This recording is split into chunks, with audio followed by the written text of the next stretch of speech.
Ikaze nanone kuri mwese, ndizera ko mukomeje kugira ibihe byiza kandi ko igitondo gikomeje kubagendekera neza cyane. Podcast yacu muri aka kanya tugiye kuganira ku karasisi kabaye mu Bushinwa n'udushya twakabayemo, ubundi tujye ku mirongo y'urugamba. Ku mirongo y'urugamba turifashisha amakarita tureba impinduka zabayeho muri aya masaha 24 kuko zanabayeho zikomeye, hanyuma tunarebere hamwe ibitero by'abanya-Ukraine mu Burusiya, ibitero by'abarusiya muri Ukraine nabyo byabayeho bikomeye cyane muri iri joro.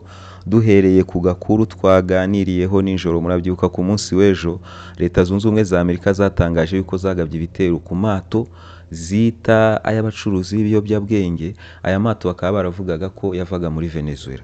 Muri podcast ya nijoro niba mubyibuka, nababwiye ntimutegereze twumve icyo Venezuela iza gutangaza kuri aya mato. Ese Venezuela iremera ko amato ari ayayo cyangwa nayo iravuga ko amato ari ay'abacuruzi b'ibiyobyabwenge? Twari dutegereje kumenya niba Leta Zunze Ubumwe za Amerika kuko zamaze gutangiza ibitero kuri Venezuela, kuko ngewe igihe cyose abanyamerika barasa ubwato bwa Venezuela ntabwo bambeshya ngo n'ubwato bw'abacuruzi b'ibiyobyabwenge. Venezuela iri kuvuga ko ari ubwato bwabo. Murabizi abanyamerika ku binyoma bari hejuru cyane. So rero muri iki gitondo Venezuela itangaje ibintu bitangaje cyane. Mukande kuri like tugitangira ikiganiro. Iki kiganiro kirimo inkuru zishyushye cyane. Venezuela itangaje yuko video abanyamerika bagaragaje ku munsi w'ejo ari video yakozwe na AI cyangwa se n'ubwenge bukorano, za video bakora bakoresheje ikoranabuhanga. Bo baravuga yuko ibi bitero bitigeze bibaho, video ni fake, ndetse bakabwira Rubio batirekera kubeshya boss we ko wamuhaye amaraso y'abanyavenezuela. Niba mushaka kurwana nimuze muri Venezuela, turabategereje. Ibi rero nibiza kuba byo nabyo biraba ari ikindi gitangaza. Niba Leta Zunze Ubumwe za Amerika zigeze aho guhimba video bakayizanira itangazamakuru bavuga ko barashe ku mato y'abanyavenezuela, ibitero bitabayeho, ni ikintu kiraza kugaragaza isura itari nziza kuri Leta Zunze Ubumwe za Amerika. Nge muri aka kanya bitewe n'uburemere ibintu byaba bifite ntago ndi kwemera ko ari byo byatangajwe na Venezuela, ariko nge sindemera ko ari byo. Ndaza gukomeza ntegereze icyo abahanga bari buze kuvuga kuri izi video zashyizwe hanze na Leta Zunze Ubumwe za Amerika. Abasesenguzi babizi neza nibaza kwemeza ko ari video zakozwe na AI, mu by'ukuri nge biraza kuntangaza kandi biraza kunyereka ko Leta Zunze Ubumwe za Amerika nk'uko tujya tubivuga, Leta Zunze Ubumwe za Amerika nta ntambara n'imwe ziteguye, yaba yoroshye yaba ikomeye. Biraza kuba ari ikimenyetso kibigaragaza, kuko abanyamerika murabizi bazanye amato yabo ku nkombe za Venezuela barimo kwimpressiona Venezuela cyangwa se kwikanga kugira ngo igire ibyibemerera. Venezuela yafunze umukandara, yafunze boot, irababwira iti turabiteguye, niba mushaka kurwana ni muze. Abanyamerika barashaka uburyo bava muri iki kibazo, nkuko babigenje kuri Iran. Murabyibuka na Iran bayishyizeho iterabwoba rikomeye cyane bazi ko iribuze kubapfukamira. Babonye Iran yashikamye yiteguye kurwana nabo, mwabonye uburyo byagenzemo. Iyi video rero ibaye impamo cyaba ari ikintu gikomeye cyane, nge kugeza aka kanya sindi kwemera ko ibi bintu ari byo. Ndategereje. Reka dukomereze noneho ku birori bidasanzwe bisojwe mu kanya mu Bushinwa. Ibirori mpamya ko byahereye muri Leta Zunze Ubumwe za Amerika, kubera ko mbere yuko ibi birori bitangira Donald Trump yagiye ku mbuga nkoranyambaga ziwe arandika ati nizere ko kuri uyu munsi Xi Jinping ari buze kuzirikana abasirikari ba Leta Zunze Ubumwe za Amerika baguye mu Bushinwa barimo kurwana ku ruhande rw'Ubushinwa ubwo Ubushinwa bwarwanaga n'Ubuyapani. Donald Trump yasabye Xi Jinping kuzirikana abasirikari muri speech yiwe. Simbizi ibintu mu mateka, hano hari abataramu benshi mubizi, mwatubwira muri comment niba koko ari byo hari abanyamerika barwanye ku ruhande rw'Ubushinwa, cyane mu Bushinwa, kuko Donald Trump avuga ko abasirikari baguye mu Bushinwa. Ibi rero mu mateka nzi ntaho mbizi, ariko birashoboka kuko habaye ibintu byinshi muri izi ntambara zabayeho. Birashoboka ko abanyamerika bashobora kuba barohereje abasirikari babo kujya gufasha Ubushinwa guhangana n'Abayapani. Mwabimbwira muri comment ababizi, cyangwa se mwatwunganira ababizi muri comment, kuko Donald Trump murabizi abashaka kumvikana mu nsinzi zose zabayeho, abashaka kumvikanisha ko Leta Zunze Ubumwe za Amerika zazigizemo uruhare. Rimwe na rimwe akanavuga yuko ari Leta Zunze Ubumwe za Amerika zatsinze izi ntambara. Ibi rero kuba Donald Trump yabihimba nabyo birashoboka, ni ibintu byoroshye kuri Donald Trump. Niyo mpamvu mvuze nti abataramu ni mutubwire, Leta Zunze Ubumwe za Amerika zohereje ingabo mu Bushinwa muri iki gihe cy'iyi ntambara? Hanyuma dukomereze noneho mu karasisi ubwako akarasisi navuga ko abashinwa berekanyemo imbaraga zabo zidasanzwe, kuko muri aka karasisi ntabwo bigeze bifata. Bazanye indege z'intambara zikaze, bazana misile zabo zikaze, noneho binarenzeho bazana n'izo bita nuclear warhead. Bwa mbere muri defile, imitwe y'intwaro kirimbuzi, ibisasu kirimbuzi, abashinwa babyerekanye muri iyi defile, byakoze defile. Kongeraho air defense systems z'ubwoko butandukanye, izikora nk'izo dusanzwe tuzi, izikoresha amarazari, bazanye intwaro. Hari n'izo wareba gukibaza uti ibi byo ni ibiki, bikora bite? Hari ibyo wabona ukabona mu by'ukuri nibwo ubonye ibyo bintu bwa mbere muri iyi defile y'abashinwa. Sinzi niba namwe mwabibonye, ababibonye mwambwira muri comment, ariko njye nagiye mbona ibintu byinshi ntagiye nsobanukirwa. Wenda ndaza kugenda nsubiramo gahoro ngenda ndeba ibyo ari byo, ariko kugeza muri aka kanya nkurikije ibyo nabonye byose muri iyi defile, hari ibyo nabonaga rwose nkibaza n'icyo bikora. Abashinwa mu by'ukuri muri iyi defile berekanye intwaro zabo nta kwifata. Hari harimo za intercontinental ballistic missile, za zindi zishobora kurasa muri Leta Zunze Ubumwe za Amerika ahariho hose, kandi nk'uko mubizi z'abashinwa ziteye imbere kuko ni hypersonique. Bazirashe kuri Leta Zunze Ubumwe za Amerika, mu by'ukuri Leta Zunze Ubumwe za Amerika nta nubwo bakwirirwa bata umwanya bajya gukora kuri ya defense system zabo ngo barimo guhangana na misile z'abashinwa. Ni ugutega umutwe, nta kindi gisubizo. Ibi byose abashinwa babyerekanye mu ijambo rya Xi Jinping, ati Ubushinwa icyo dushyize imbere ni amahoro, Ubushinwa icyo dushyize imbere ni isi itarimo ubusumbane, isi itarimo ibihugu byishyira hejuru y'ibindi. Ubushinwa tumaze kwiyubaka ku buryo nta gihugu cyapfa kudukinisha. Anakeza Lenin ndetse na Mao, avuga ko ibitekerezo byabo kugeza no kuri uyu munsi bakibyubakiyeho. Abo bose ni abantu batavugwa neza mu Burayi no muri Leta Zunze Ubumwe za Amerika, Xi Jinping yavuzeho. Hanyuma ibi birori icyagaragaye noneho mu mashusho yagiye agaragara, mwarabibonye ko amashusho aba afite ubutumwa bukomeye cyane kurusha n'amagambo abayobozi bavuze cyangwa se n'amasezerano basinye. Muri aya mashusho rero agiye kuzenguruka ku bitangazamakuru by'abanyaburayi cyane, ni amashusho ya Xi Jinping, Vladimir Putin na Kim Jong Un. Kubera ko ibirori by'abashinwa byitabiriwe, hari abayobozi b'ibihugu birenga 20 bayobowe na Vladimir Putin na Kim Jong Un. Ubwo rero ibirori byatangiraga, Vladimir Putin yari kumwe na Xi Jinping, bigaragara ko aba bose Xi Jinping yabakiriye nk'abayobozi bakuru, abatumirwa b'imena, ariko Vladimir Putin akaba iburyo, Kim Jong Un akaba ibumoso. Mu mvugo rero ya diplomasi, iburyo hajya umushyitsi mukuru ariwe Vladimir Putin, hanyuma umushyitsi wa kabiri akajya ibumoso. Abandi bose ni abashyitsi nyine bakurikiraho, ariko abo babiri nibo bari abashyitsi b'imena. Mwumva ukuntu Kim Jong Un akaze. Kim Jong Un arakaze kuko hano hari ibihugu bikomeye. Za Pakistan zari zihari, za Belarus zari zihari, nubwo Belarus itaruta Korea y'Amajyaruguru, ariko Pakistan yari hari nk'igihugu nacyo gitunze intwaro kirimbuzi. Ariko abashyitsi bakuru Vladimir Putin, Kim Jong Un. Video yabo rero nayo iraza kuvugwaho cyane kubera ko bagize urugendo rurerure kuri tapi rouge bagenda banaganira. Ngewe igihe cyose njya nibaza Vladimir Putin abaganira nabo uruhe rurimi. Birashoboka ko Kim ashobora kubazi igishinwa gikeya, ariko na Putin kubera ko baturanye n'abashinwa, kameme ntago yakwiga imvugo cyangwa indimi z'abanyaburayi ngo yibagirwe kwiga igishinwa, kuko nabo baganiriye umwanya munini kandi ubona abasemuzi babo bari kure cyane. Bigaragaza ko hari ururimi bari barimo guhuriraho, bishoboka ko rwaba ari igishinwa. Uburyo rero baganiraga na geste bakoreshaga biraza kugenda bigarukwaho cyane. Ikindi navuga mu byabaye kuri uyu munsi, Vladimir Putin yisanze mu cyumba kimwe n'uwo bita Aliyev batari gucana uwaka muri iki gihe.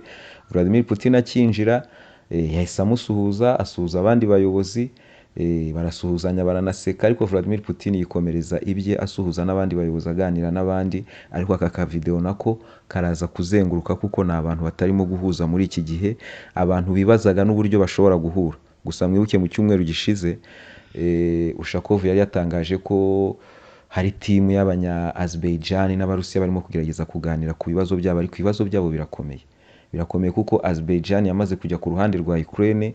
Mwarabibonye baguze ibikorwa remezo bya gaze muri Ukraine, Aliyev yashimiye abanya-Ukraine uburyo barimo kurwana n'Abarusiya, anabasaba gukomeza guhangana n'Uburusiya.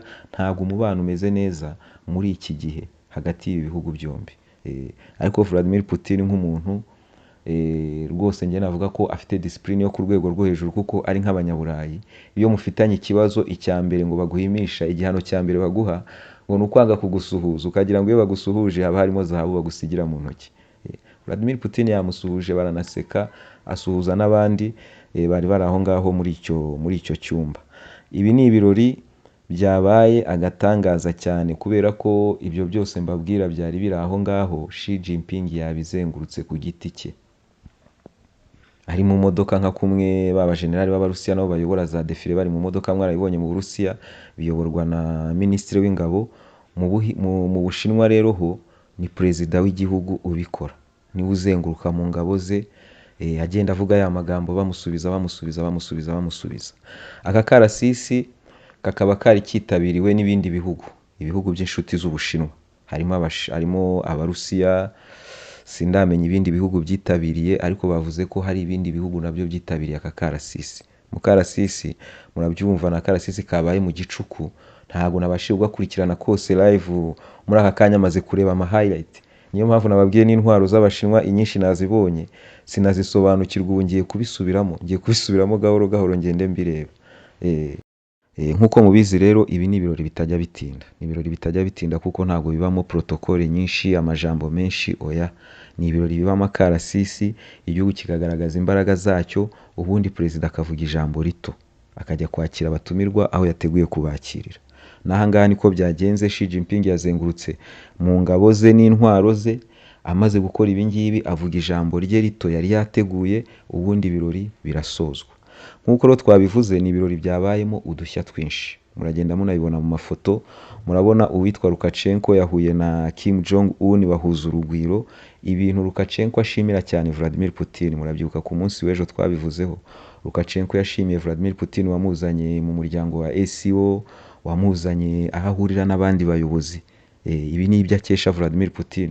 Kuri we yaravuze ati, kuri twebwe nta cyadusimburira Uburusiya buri kudufungurira amarembo y'isi. Murabona ko Lukashenko ni kimwe mu byamushimishije. Ikindi navugaho ni uko ibi birori birangiye, Vladimir Putin na Kim Jong Un bajyanye mu modoka imwe. Akantu ko kugendera mu modoka imwe kagezweho muri iki gihe.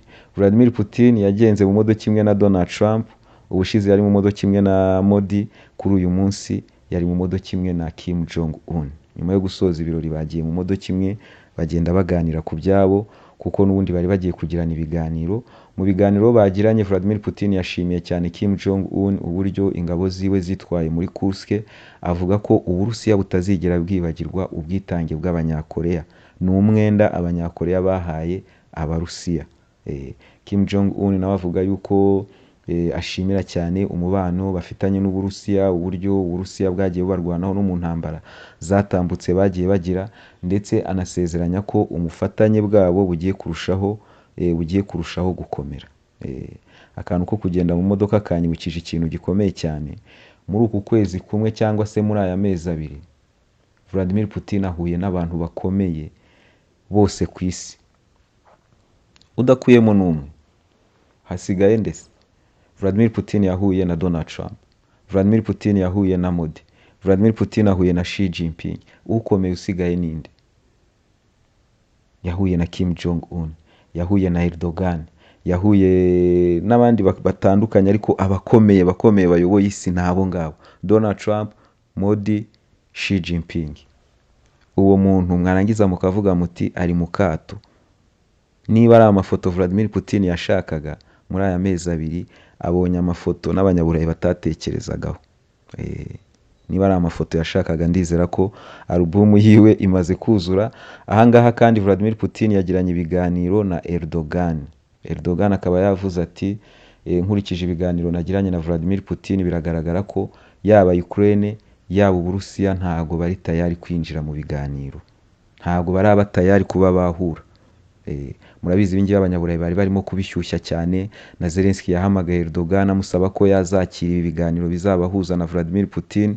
Erdogan rero yavuze ati naganiriye na Vladimir Putin, naganiriye na Zelensky, mu by'ukuri aba ngaba ntabwo baraba tayari guhura, ntabwo baraba tayari guhura.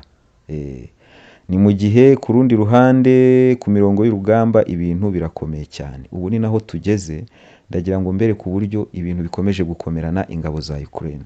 Ndahera ku ikarita y'umujyi tutagiye tuganiraho cyane wa Vovchansk, mbereke ibice abarusiya bamaze kwigarurira n'ibisigaye. Murabibona Vovchansk nuko ibintu bihagaze, ntabwo Vovchansk ndi witindeho cyane, ahubwo ndagaruka noneho mu bice byo muri Dnipropetrovsk. Murabizi ko abanya-Ukraine bahangayikishijwe n'ibitero by'abarusiya birimo kuba byinshi cyane mu ntara ya Dnipropetrovsk.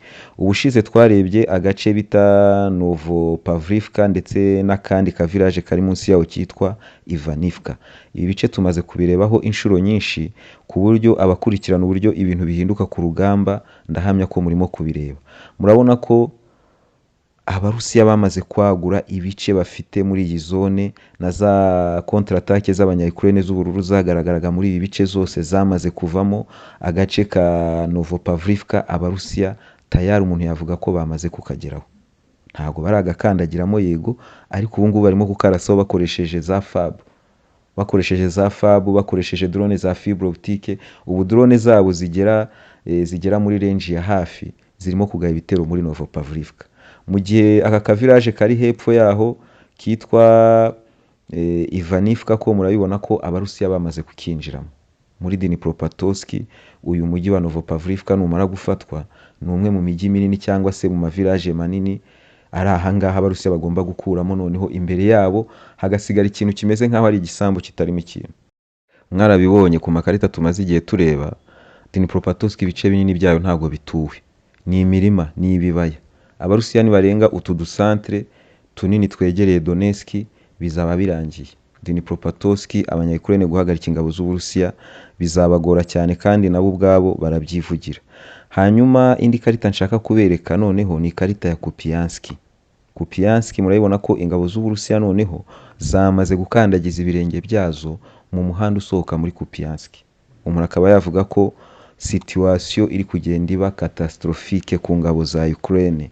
Ingabo za Ukraine nyamara mu cyumweru gishize zari zihagazeho zirijajara, zigarura ko gace bita Mirove murakabona kari mu mutuku mu gice cy'abarusiya.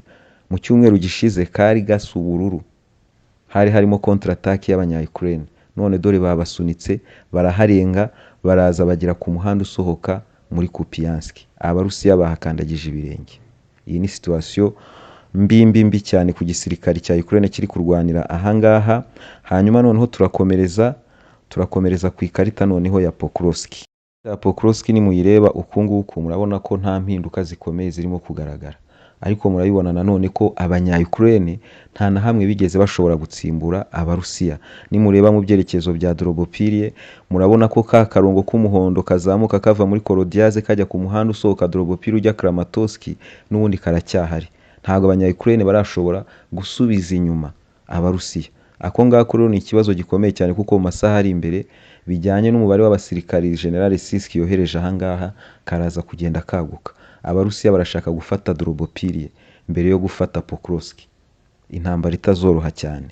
Hanyuma rero uburyo ikarita zirimo kugaragara, tumaze igihe tuvuga Pokrovsk nk'ikintu gikomeye cyane, ariko ndagira ngo mbereke ikarita noneho ihera aho ngaho mu majyaruguru ya Pokrovsk.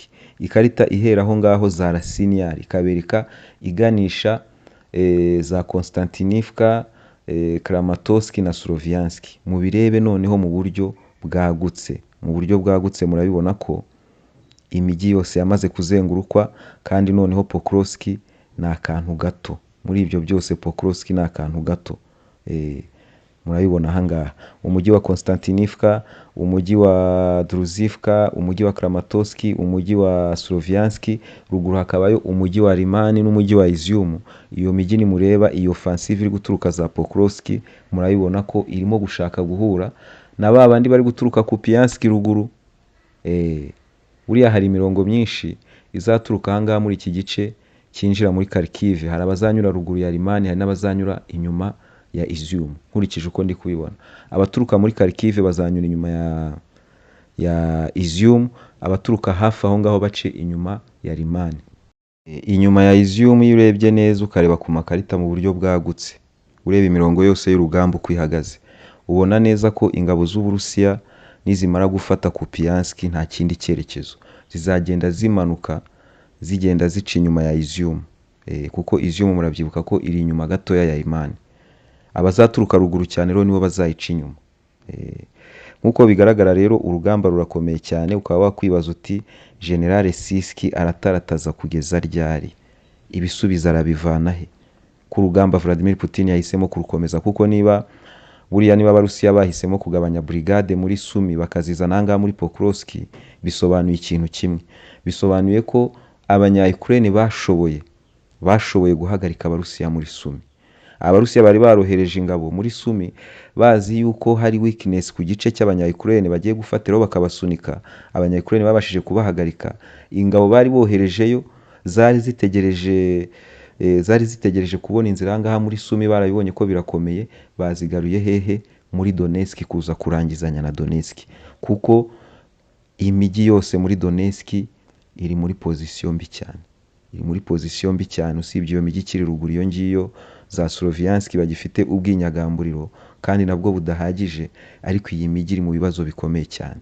Niba rero General Gerasimov yiyemeje kongera ingabo, kongera igikoresho no kwagura offensive yiwe, biraza kurushaho kuba ikibazo ku gisirikari cya Ukraine, cyane cyane kuri General Siski. Dukomeje noneho ku bitero byabaye mu ijoro ryakeye. Mu ijoro ryakeye Abarusiya bagabye ibitero bikomeye cyane nanone muri Ukraine. Target turagenda tuzigarukaho mu biganiro biza kuza, ariko ndagira ngo mbabwire intwaro bakoresheje noneho mwumva uburyo ibyo ari ibitero bikomeye cyane. Bakoresheje Tu-95 zirindwi. Tu-95 zirindwi zose. Bakoresha Tu-160 imwe. Bakoresha MiG, bakoresha na drone za Geran 2. Ni ibitero byageze mu bice bitandukanye bya Ukraine, kandi be ko mbabonera ikarita yaho ibi bitero byageze, akaba ari ibitero turi buze kugarukaho mu buryo burambuye mu biganiro biza gukurikiraho, kuko izi ndege mwumvamo harimo misile zikaze z'Abarusiya, harimo misile zo mu bwoko bwa KH-101, harimo za Kinzhal, kuko iyo mwumvise za MiG zirimo haba harimo za Kinzhal, ubwo harimo na za Iskander muri misile Abarusiya bakoresheje. Target ziraba zikomeye cyane, turaza kuzigarukaho mu masaha ari imbere. Hanyuma uwitwa Zelensky yababaye cyane abonye itangazamakuru ryose riri kuri Vladimir Putin urimo kurya amafoto yo ku rwego rwo hejuru mu Bushinwa, ahitamo nawe gufata message y'iterabwoba.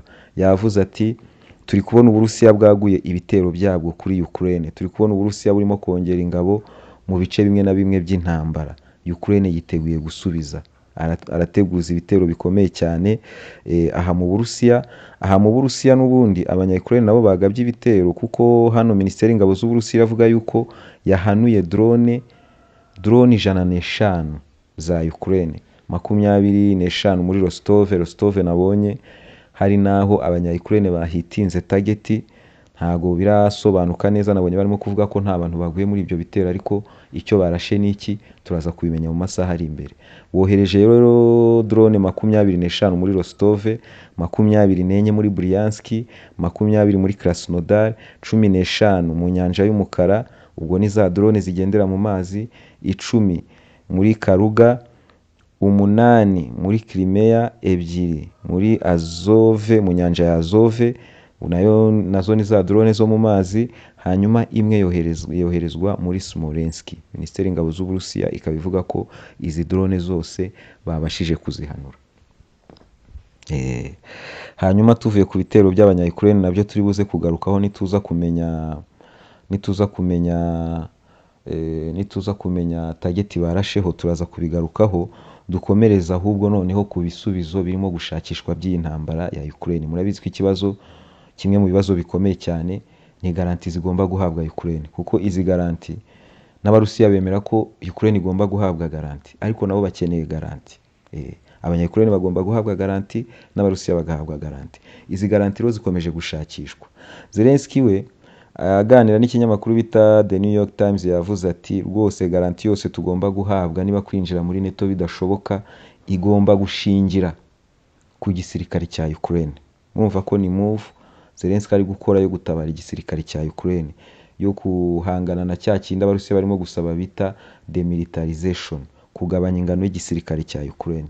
Zelensky aravuga yuko iki gisirikare kimaze kugira experience, kimaze kugira ubumenyi bw'intambara zigezweho, icyo gikeneye ari ubufasha bw'abanyaburayi, intwaro z'abanyamerika, intwaro z'abanyaburayi, ubundi no guhembwa neza, ubundi kikabasha kuba cyahangana n'Uburusiya. We yizeye ko cyahangana n'Uburusiya. Ni ibintu birimo daruru zo ku rwego rwo hejuru. Tuve ku nkuru ya The New York Times noneho tujye ku nkuru ya The Washington Post. The Washington Post iravuga yuko abanyamerika benshi n'abanyaburayi benshi bakomeje guhungira mu Burusiya.